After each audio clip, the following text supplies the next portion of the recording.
Moubarak, est-ce que tu savais que certaines personnes, elles pratiquent la quarantaine, arba'inat? Est-ce que tu as déjà entendu parler de ça, arba'inat? Écoute, en fait, effectivement, c'est déjà arrivé quand j'étais à la fac, il y a un frère qui me parlait de ça. Il me dit c'est bientôt Ramadan, c'est les 40 jours. Après, j'ai pas vraiment compris de quoi il parlait, je suis pas allé plus loin. Ben, sache, Barakallahu fik, que les gens aujourd'hui, ils ont cette fausse croyance. C'est-à-dire qu'ils vont essayer de s'abstenir pendant 40 jours pour se préparer pour le mois de Ramadan. Mais quelle préparation? Est-ce qu'ils vont commencer à lire le Coran? Est-ce qu'ils vont commencer à plus prier? Non. Ils commencent à délaisser des péchés. Mais le problème, c'est qu'ils ont l'intention de délaisser ce péché, wal'iyadu billah, et après le Ramadan, reprendre ce péché. Et il y a une culture dans les pays du Maghreb, et je vais te parler du Maroc, parce que c'est celui que je le connais le plus. Vous avez des personnes qui boivent de l'alcool. Et 41 jours avant le début du mois du Ramadan, ils disent: ah, Abdullah, il me reste encore un jour à boire de l'alcool. Dès que c'est le 40e, j'arrête. J'arrête de boire de l'alcool. Donc en fait, tu veux dire que il prend un calendrier, il compte 40 jours avant, le 41e jour avant, il boit ce qu'il veut, et le lendemain, 40e jour, il s'arrête complètement de boire. Exactement, de la schizophrénie. Moi, j'ai entendu ça aussi, mais c'est pas une spécificité pardon, par rapport à l'alcool. Ouais. Il y en a qui parlent même de fornication, etc. Ouais, mais là, En fait, 40 jours avant, ils délaissent tout ce qui est haram. C'est ça le... C'est plus ou moins dans cette idée-là, par analogie. Il y en a qui délaissent la fornication, il y en a qui délaissent consommation de stupéfiants, de shit, de drogue.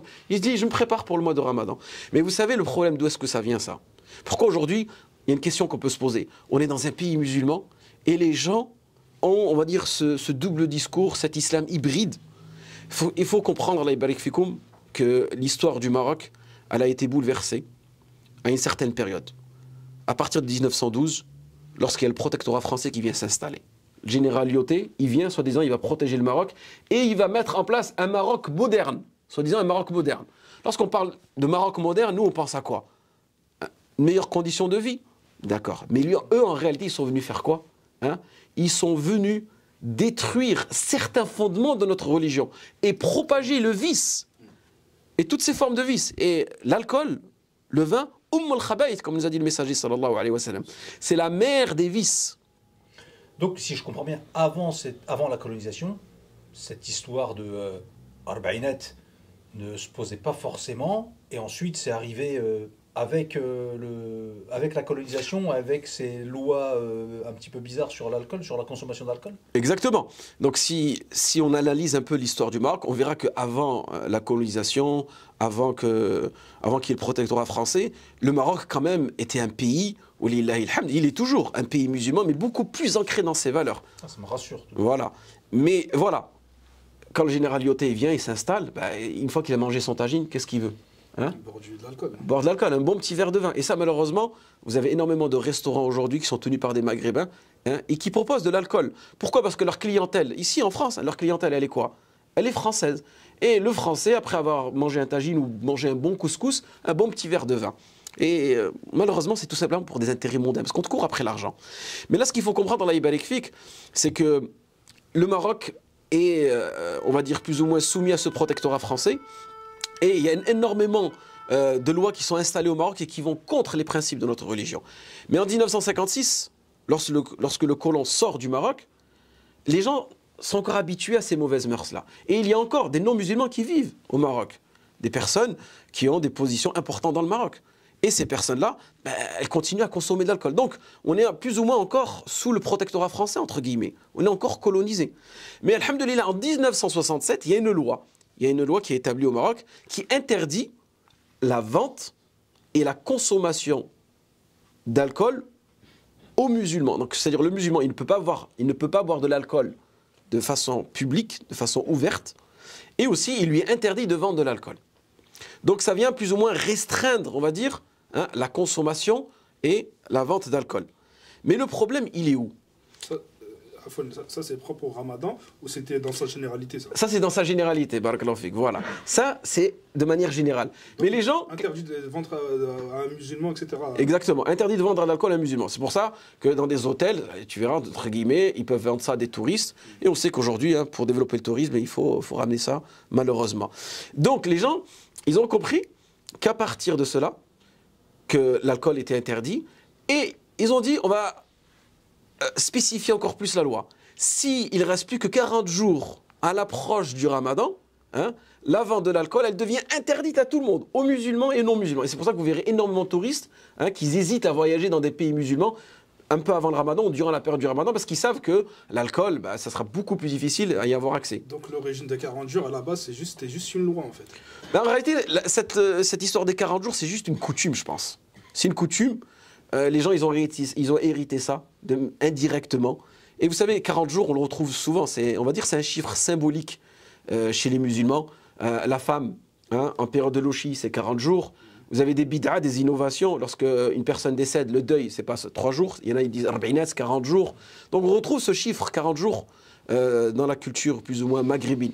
En fait, il y a une forme de fantasme paranormal autour des 40 jours et ça donne envie en fait, de les appliquer un petit peu à toutes les explications. En fait, c'est un peu ça parce que moi, les 40 jours, quand j'en ai entendu parler, c'était plus une histoire religieuse que. C'était plus justement. C'était religieux. En fait, 40 jours avant, tu bois de l'alcool, et bah. Si tu bois de l'alcool pendant 40 jours, tu peux pas faire ta prière. Ouais. J'avais entendu que si tu fourniquais 40 jours avant, bah, tu n'étais pas musulman pendant 40 jours.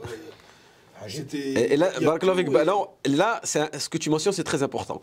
C'est parce qu'il y a un hadith du messager, sallallahu alayhi wa sallam, qui nous dit, celui qui boit du vin, d'accord, celui qui boit du vin, sa prière ne sera pas acceptée durant 40 jours, et s'il se repent, Allah subhanahu wa ta'ala va accepter son repentir. Et je pense, ces questions de arb'inet, je pense que c'est venu d'ici. Donc ça existait bien l'histoire des 40 jours. Oui. 40 jours, tu... Mais ta prière, mais c'est ça qu'il ne faut pas comprendre. C'est ta prière, elle n'est pas acceptée. Allah. Que cela signifie, ce n'est pas accepté. C'est-à-dire la récompense de la prière. Mais la prière reste toujours obligatoire.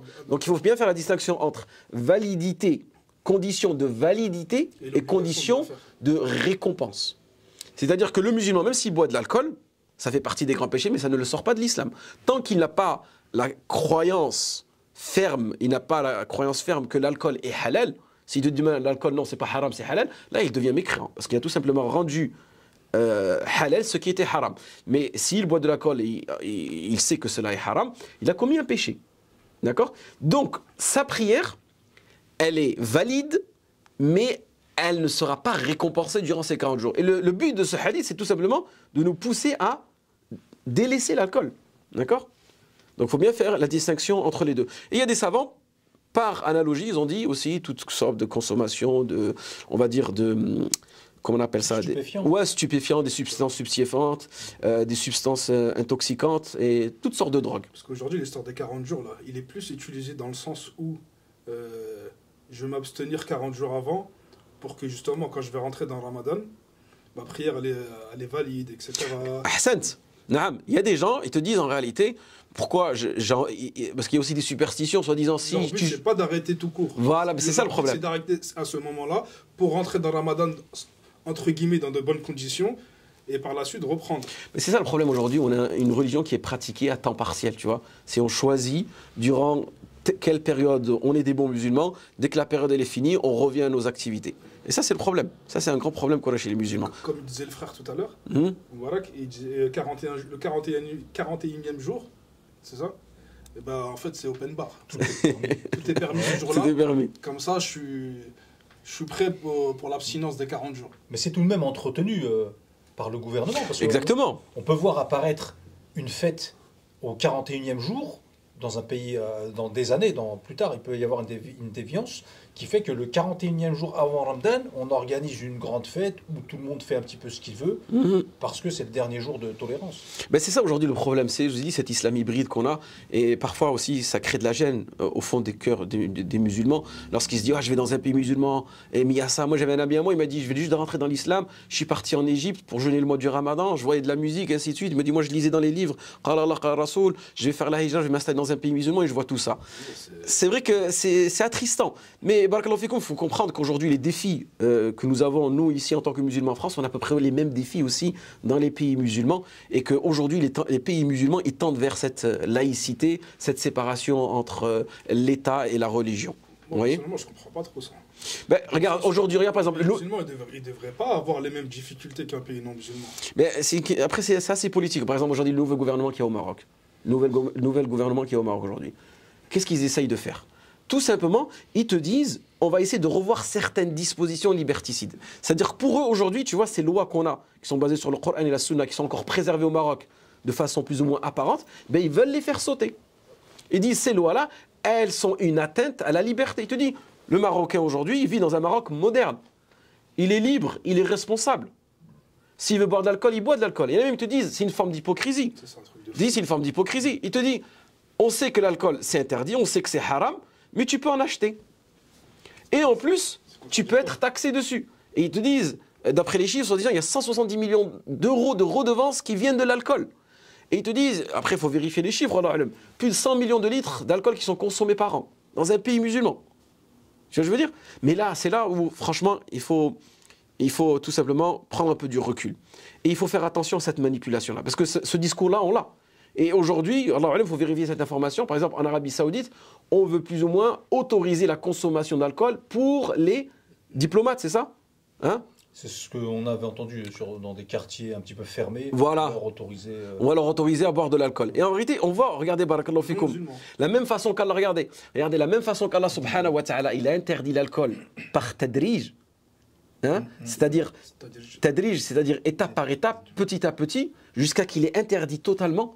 Aujourd'hui, on voit des pays musulmans qui rendent l'alcool étape par étape, petit à petit, jusqu'à le rendre légal et de façon publique et de façon ouverte. Mais là, barakallahu fikoum, c'est là où le musulman il doit être pertinent. Il se dit, il y a ce combat-là. C'est vrai que c'est une forme d'hypocrisie. Mais n'oubliez pas le verset d'Allah subhanahu wa ta'ala. Parce que ces gens-là, qu'est-ce qu'ils sont en train de faire? Ils sont en train de tout simplement de propager l'interdit, le péché de façon ouverte. Parce que si un péché il est effectué dans notre communauté, mais on le couvre, c'est-à-dire qu'il y a encore un minimum de pudeur. Ça, là. Hein? Alors là, khalas, en vérité, on veut rendre ce péché, on veut le banaliser et le rendre accessible à tout le monde. Et ce que ces gens-là fassent attention. Allah subhanahu wa ta'ala dit dans le Coran, Innal ladina yuhibbuna an tashi'a al-fahishata fil ladina amanu lahum 'adhabun alimun fid dunya wal akhirah wallahu ya'lam wa antum la ta'lamun. C'est-à-dire Allah subhanahu wa ta'ala nous dit ceux qu'ils aiment au fond de leur cœur, parce que c'est Allah musta'an, certains d'entre eux sont hypocrites. Hein, au fond d'eux, ils aiment tellement que le vice soit propagé parmi les musulmans. Et là, je ne parle pas que du Maroc ou du Maghreb, je parle de tous les pays musulmans. D'accord? Ils souhaiteraient que le vice soit propagé. Et c'est ce qui s'est passé un peu en Arabie Saoudite ces dernières années, avec l'Aïha Tarfi, c'est-à-dire une haïa qui est spécialisée dans le divertissement. C'est que les concerts qui ont été commencés. Voilà, tous les concerts qui ont commencé à être répandus, et ainsi de suite. C'est qu'ils aiment voir ça. Et qui va applaudir à cela? Hein? L'Occident. Bravo, voici des belles réformes. Là, ils sont contents. Hein?